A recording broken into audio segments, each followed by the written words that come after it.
Our last two questions deal with you, a politician's favorite topic. Over the past 4 years, many of us have become concerned for our board's ability to make thoughtful and sound decisions. What skills will you personally bring to restore balanced and fiscally responsible decision-making to our district? We start off with Ms. Fernandez on this one.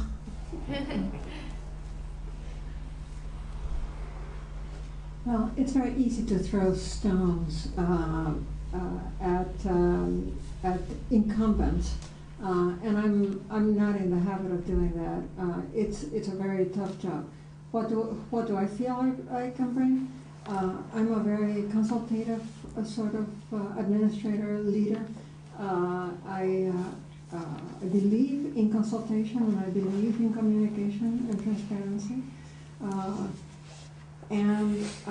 As to budgets, which is going to be a very big ongoing issue, I bring a lot of experience in dealing with state budget cuts, unfortunately. Mr. Thompson. First, I don't think any of us think of ourselves as politicians. Right. I think we're here because we care about the schools and want them to improve. The characteristics we have, many of us I think share, would be one, that commitment to the schools. Two is listening. One of the things you do pick up on the campaign trail, though it may be painful at times, is the feedback. So you get a sense of what the community priorities are, and I think that's important, as well as great ideas. I can't tell you how much I've learned along the way, and the advice you pick up that's actually very useful to this process. There are disagreements in this district that we need to bridge, and that's another characteristic I believe I bring to the table in helping this district. Mr. Sarver. I think what I bring is a passion for education and for service in the community. Since I retired from Oracle 7 years ago, I've gotten very actively involved in every project I could find involving supporting our schools. And I have been very intensely engaged, creating programs, working to build teams to make a difference in the schools, leading and communicating, building teams. And that's what I expect to be doing as a member of the board. Ms. Angicillian. For at least 30 years, I've been considered a very, very busy person.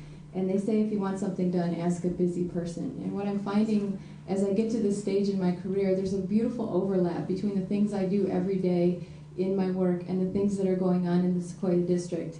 And so I feel well suited to do this work right now in my life. I'm a learner, I'm a listener, and I have a great love for all people.